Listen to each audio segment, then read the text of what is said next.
with the 10 commandments of dieting. Another chance to own a piece of Camelot. Some of President Kennedy's prized possessions go on the block. The Material Girls Talking, a sneak preview of Madonna's MTV Tell-All, and why March 1st may be a weather first as well.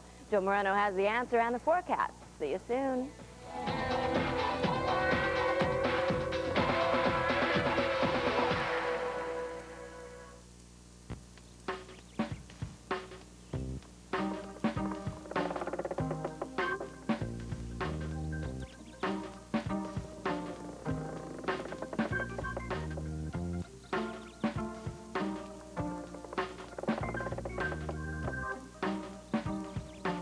To celebrate spring, your Honda dealer is offering 3.9% APR for 36 or 48 months, which means that almost anyone can now swing a '98 Civic. This is the Fox 5 10 o'clock news. Good evening, I'm Cynthia Santana. And I'm Harry Martin. Tonight, 2 little boys from Long Island are fighting for their lives. They're the victims of a hideous case of child abuse. The cops have put their mother behind bars and charged her with the unspeakable crime. Bob O'Brien brings us the story. Detectives say 27-year-old Rena Sorto deliberately dunked her 2 little boys into a tub full of scalding hot water Friday afternoon. 2-year-old Juan Caceres and 1-year-old Frank Caceres both are in critical condition in the burn unit of the Nassau County Medical Center. As she was being taken away to be arraigned on assault and reckless endangerment charges, Rena Sorto, speaking in Spanish, denied she did anything wrong, claiming she left the boys in a tub full of tepid water, went downstairs, and returned to find that her 2-year-old son had turned on the hot water. Investigators say that's a lie. The injuries and the location of the burns that both children sustained are inconsistent with that happening. The injuries are consistent with the 2 children being intentionally placed in water that was extremely hot. The bathroom where the boys were scalded is in a second-floor apartment in Hicksville, just above the office of a car rental agency. Workers there heard the commotion in that bathroom. Annoyed cryings turned into, it sounded more like a painful crying. And it sounded like they were being dipped in and out of the water. And the more it was happening, the further it actually started to sound like painful cries. Nassau detectives say County Child Protective Services caseworkers were first alerted about physical abuse problems with Rena Sorto in June of 1995, a few days after she gave birth to her first son. John Caceres came from the bedside of his badly burned sons to tell us that he had to call police over a year ago to report his wife's threats to harm their children. She called him at work Friday saying something had happened to the boys. He knew it was too late the instant he got home. I just see my kid, they was born, you know, everything was, the skin come off, and that's all I see. Then I called the police, and they come to help me to bring in the hospital. What did your wife say to you? All right, I just asked him what happened in my house, and she said, well, she don't know. John Caceres says his sons were burned mostly on their backs and buttocks. 2-year-old Juan has second-degree burns over 18% of his body. 1-year-old Frank has second-degree burns over 25% of his body. It will be weeks of painful treatment in the burn unit here before the boys are allowed to go back home. John Caceres says he does not know what the future holds for his family. In East Meadow, Long Island, Bob O'Brien, Fox 5 News. It looks like the New Jersey teens accused of killing their newborn baby are turning on each other. Amy Grossberg's lawyers plan to blame Brian Peterson for the crime, and they're asking for a separate trial. Prosecutors say the couple tossed their baby in the trash back in November of '96. Peterson is expected to return the favor by pointing the finger of blame at Grossberg. A tragic accident in Suffolk County. A teenage girl's ride in a go-kart turned deadly. 13-year-old Jasmine Engel was driving a go-kart down a dead-end road in Copiague when she went through a chain-link fence and into a canal. Police and the Coast Guard got there fast, but not fast enough. It took about 11 minutes before our first people got into the water, and once they got in there, they found the go-kart underneath the water, submerged. They were in the water about 25 minutes in the water. She was still strapped into the go-kart. They pulled her out. There were initial reports of a second girl in the water, but police say the only victim was Jacqueline. Doctoring crime statistics may have cost one top cop his job. Chief Kenneth Donahue of NYPD Transit Bureau says that he is going to retire now, but word is he's actually being forced out. Donahue's announcement comes amid accusations that his department underreported subway crime. He's been out on sick leave, but Police Commissioner Howard Safer reportedly told him that he would be demoted if he came back. Mayor Giuliani would not directly comment on the chief's retirement, but he did say the problem was not a new one. That was going on for quite some time. Looks like it was going on, you know, at least 6 or 7 years. The mayor said stats were changed by reporting some subway crimes as street crimes. He also said that accurate numbers do show subway crime way down for the first 2 months of this year. Tonight, Pan Am's future is up in the air, even though its planes aren't. The airline has apparently shot down a bailout proposal that could have gotten Pan Am flying again. Susan Kelleher is at Westchester County Airport with more on this story. Susan. Cynthia, if you're a Pan Am ticket holder, sit tight and be patient. Offers to bail out the troubled airline are on the table. But as one bidder with a big bankroll told me tonight, so far, there's no deal. Financier Wilbur Ross, husband of Lieutenant Governor Betsy McCoy, made bankrupt Pan Am Airlines an offer he thought they couldn't refuse, a $15 million bailout. But the crippled carrier said, we'll have to get back to you. Our objectives are to save the 1,500 jobs, try to help out the people who bought tickets, and get the airline flying. So if they have a better way to do it, that's fine with us. Ross says Pan Am's clamoring creditors have to think about how to structure a bailout and whether they should take it. The airline's bleak balance sheet looks like this: $147 million in debt, with assets of just $50 million. Grounded Thursday, Pan Am left thousands of passengers stranded and 1,500 jobs hanging in the balance. Well, financier Wilbur Ross of the Rothschild Recovery Fund will have some competition in his bid to bail out Pan Am. Late word is that Carl Icahn of TWA fame would also like to save Pan Am. The battle lines will be drawn in bankruptcy court in Miami on Monday. Live at the Westchester County Airport, I'm Susan Kelleher, Fox 5 News. All right, Susan, thank you very much. Marla Hanson says that she is very afraid, she's very upset, because she wasn't notified that 2 of the men responsible for slicing up her face back in 1986 were let out of prison on good behavior. Hanson needed 150 stitches to sew up her wounds.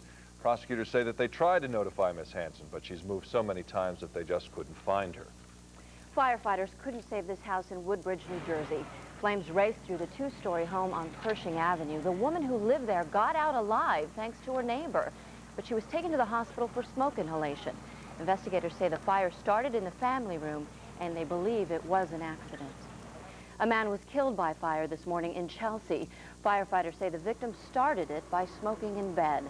Firefighters had a tough time getting a hose to the fire because a car was blocking the hydrant. Harry? Looks like there's no putting out the flames of controversy surrounding the president. The president flew to Los Angeles to attend a $2,500 a plate fundraiser in Beverly Hills for Senator Barbara Boxer today.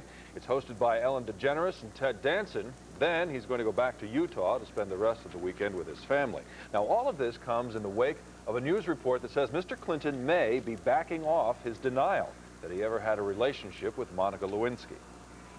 This is the only glimpse of the first family that we had so far this weekend, as the president and Mrs. Clinton celebrated Chelsea's 18th birthday skiing in Park City, Utah. The White House spin doctors say that they're not going to change their story and that this statement from the president stands. I did not have sexual relations with that woman, Miss Lewinsky. But a CBS News report says that Mr. Clinton may be changing his strategy and that he may admit to a special relationship with Monica Lewinsky, but it involved only kissing. Meanwhile, Special Prosecutor Kenneth Starr says that this is going to be a very special week for the grand jury. It's going to be a very substantive week, I'm confident, in both cities. And so we're moving forward very quickly on the substance of this investigation. There are also reports that presidential pal Vernon Jordan may be called to give his sworn statement before the grand jury to tell what he knows about the president and Monica Lewinsky. Now, despite all the investigation of the president, his approval rating has stayed at a steady 64%. According to a Newsweek poll, 38% say that the president should leave office if he told Lewinsky to lie under oath. Well, now to the other woman who's making waves for President Clinton, Paula Jones. She's hired a direct mailing firm to raise money for her sexual harassment lawsuit against the president. But according to the Washington Post, the money that's been raised has gone in her pocket and not to the legal group that's handling her case. It looks like New York City is about 2 hours away from making weather history. This February may become the first February since we've kept records to have no snow. No chance of getting any today with the warm weather, but the National Weather Service is double-checking to see if there were any traces of snow that fell during the month before they actually open up the record books and put in a new entry. February's been nice, but how is March going to treat us? For that, we turn to Joe Moreno. He's here with the first on Fox Forecast. Joe. Overnight, about the entire month of March. That record goes back to 1869. We'll bring it. Let's check out the Doppler radar right now. We do have showers in the area. It could even be a thunder shower. Check out the latest Doppler radar right now. We'll get back to you later, Joe. We're back to you? Okay. Thanks a lot. Good. Thank you very much. Still ahead on the 10 o'clock news, why a whole town in Wisconsin had to be evacuated, and very quickly. And what were all these people doing in Midtown, and what were they so angry about? And the 10 Commandments to lose weight, how to slim down and stay that way when the 10 o'clock news comes right back. Here's an easy quiz. Which car has the highest horsepower and most interior room? Good. And with $1,500 cash back, which car has the lowest price? Very good. Or instead of cash back, Dodge Neon comes with what low financing rate? Very, very good. And what can this rate save you over 60 months? Correct. So please circle which car you want now. Excellent. See the friendly Dodge dealer near you. Are you with me? All right, let's go get him. Come on, guys. All right, let's hit the hardwood. Come on. Let's take the floor. All right. No one can walk away from Colonel Sanders' original recipe chicken. It's irresistible. Now get 10 pieces with mashed potatoes, gravy, coleslaw, and 5 biscuits for just $13.99. $13.99. I'm begging you now. Is that an extra drumstick? March Madness. Isn't it time for some really good chicken? From Long Island to New Jersey, from Brooklyn to the Bronx, neighborhood to neighborhood. We're renewing hope to blighted housing, planting the seeds of pride at local parks, and getting down to business on long abandoned blocks. A legacy of hard work over hardship that's helping to reshape the communities we call home. This month, Fox 5 celebrates the proud heritage of Black history in our community and across America. It's where you live. Seek it out. On Good Day Monday, learn how to solve problems with your landlord. Plus, numerologist Cheryl Lee Terry has your love forecast. Call in Monday at 6 on Good Day New York. Tonight, more than 600 people are out of their homes in a small Wisconsin town. They were evacuated after a huge propane tank went up in a fireball. A car crashed into the 30,000-gallon tank and sparked this fire. Now, officials are worried that other tanks nearby might go up as well. The heat has been so intense that firefighters have not been able to get close enough to actually put out the flames. And this just into us tonight, there is confirmation that that severed foot found off of Battery Park City in the Hudson River did not belong to Camden Sylvia. She's the Manhattan woman that vanished last November along with her boyfriend Michael Sullivan. DNA tests show that there was no link between the foot and Miss Sylvia. She and Sullivan were last seen in front of their Pearl Street apartment. A deal may have been cut, but the threat of war with Iraq is far from being resolved. The White House is being pressured to veto any UN resolution on Iraq that did not include automatic military action if Saddam doesn't comply with UN inspectors. And the U.S. is still building up its military in the Gulf. Well, all this uncertainty sent protesters out on the streets of New York. Whether it was in their native tongue or in English.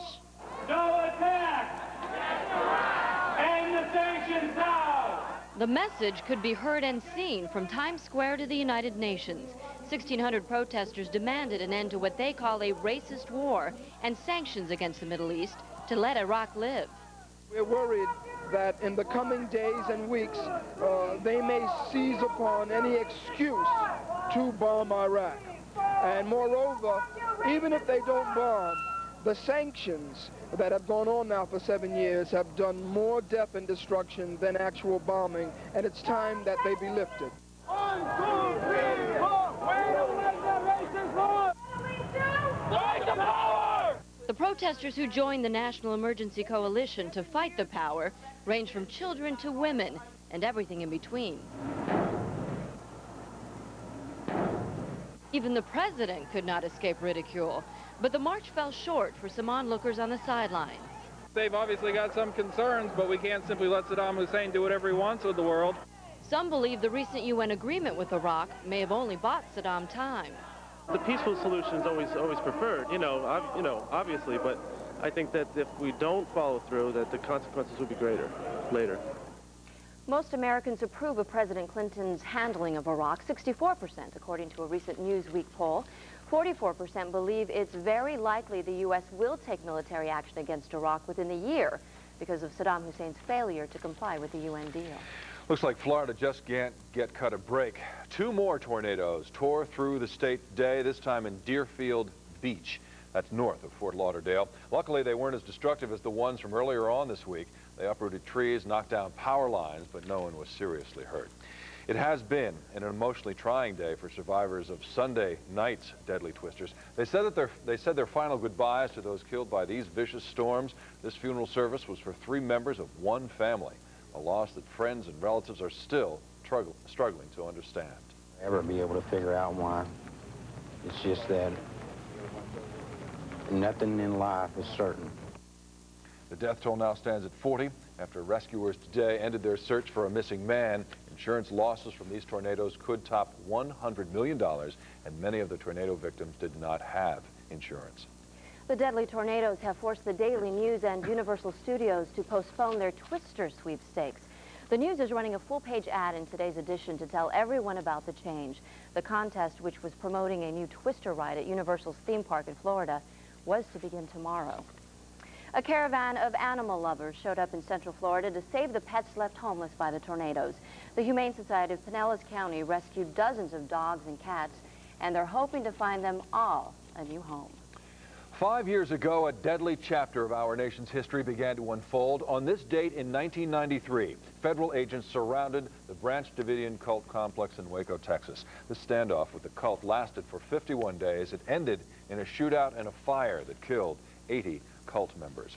Outside of Detroit, a man drove his truck right into his own home, smashing through the garage and into the living room. Police said his wife was killed in this accident. She was sitting on a sofa in the living room when the truck crashed right through it. Police suspect that the husband had been drinking. Well, fortunately, no one was hurt when a couple of manholes exploded. The first happened on West 38th Street in Chelsea. Then 15 minutes later, there were 2 more explosions on 34th Street between 7th and 8th. Con Edison is still trying to find out why it happened. Cats take over the city, the mayor shoots and scores, and some big trouble in a high-rise building. That and more in a New York Minute. A fire roared through the top floor of a West Side high-rise. One man suffered from smoke inhalation. Firefighters got it under control before it spread too far. The cause is under investigation. Some little New Yorkers got to play firefighter this morning at the Red Cross Family Safety Fair. The Red Cross uses the fair to teach people how to stay safe during emergencies. They were cheering for the kid who scored on Mayor Giuliani. But the mayor and Parks Commissioner Henry Sturd were at Astor Levy Park on the Lower East Side to cheer about the city's parks. The newest cleanliness ratings gave a thumbs up to 95% of the city's parks. They come in and they go, "Oh, pussycat." It brings out the child in all of us. They're primping and preening at Madison Square Garden for the International Cat Show. More than 800 felines are there, strutting their stuff. The heated competition gets tough for some of the tabbies, so a few grabbed a cat nap between judging. The event ends tomorrow, and that's the New York Minute. Talk about a close shave. That was a little scary. Yeah, it was. Still ahead on the 10 o'clock news, how the thought of catching Lyme disease may be worse than the real thing. We have a shocking report coming up. And important guidelines for losing weight. Some might even call them the 10 Commandments. When the 10 o'clock news returns. From extreme freestyling to the cleavage long jump, you'll have the best seat in the house. The World's Funniest, tomorrow at 7 on Fox 5.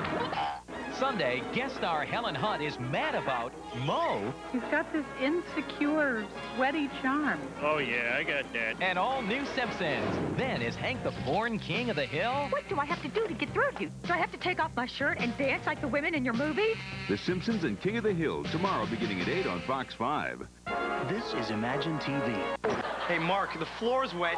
We got a mark down in menswear. Get up and get to the Mercury Money Sale with super low financing or unprecedented leases on a new Mercury Mountaineer with all the comforts of home away from home. Hurry, Mercury Money Sale markdowns end soon at your Tri-State Lincoln Mercury dealers. Get it? Mark down! Till next time, imagine yourself in a Mercury. The Quilted Northern Quilters. First day? Yes, I'm really nervous. Don't worry, doll. Just keep quilting. Because that's what makes Quilted Northern so absorbent. Absorbent? I thought it was quilted to be pretty. It's quilted to create thousands of quilted places for moisture to go. Not like those flat as a pancake sheets made down the street. All that absorbency leaves you feeling clean. Nice job, dear. Thanks. Quilted Northern. Quilted to absorb. Hey, you got a problem? Well, I got a solution, because I'm the judge, the jury, and man, am I gonna rule. Whether you've been ripped off, scammed, or you're just having trouble in your neighborhood, I'm gonna get you justice. Got troubles? See Pennywise, Wednesday on the 10 o'clock news. The news brought to you by Bell Atlantic Mobile. With Bell Atlantic Mobile, you can make important calls from just about everywhere, like the I'm stuck at the airport call or the I'll be late for dinner call. That's because everything we do is for one reason. That moment. Hi, Daddy. When you make the I wish I could tuck you in call. Will you be home for your morning hug? I wouldn't miss it for the world. Your call goes through. A cell phone is only as good as the network it's on. Choose Bell Atlantic Mobile. Losing weight is a constant battle for millions of people, and what works for some may not work for others. Marilyn Mitchell reports on how to diet the right way.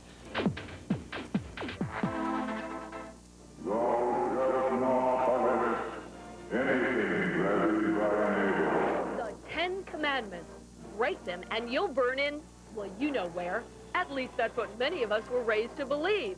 But when it comes to the 10 Commandments of dieting, nutritionists say we should break many of them without feeling guilty. Commandment number 1, thou shalt be model thin. The average woman is 5'4" and about 140 pounds. So setting yourself up to be a size 6 is very difficult. Instead, strive for overall fitness and health no matter what your size is. Commandment number 2, thou must weigh a certain amount. Wrong. Muscles weigh more than fat, so if you exercise, even while you're dieting, you may actually gain weight. Commandment number 3, thou shalt not eat more than 1,200 calories a day.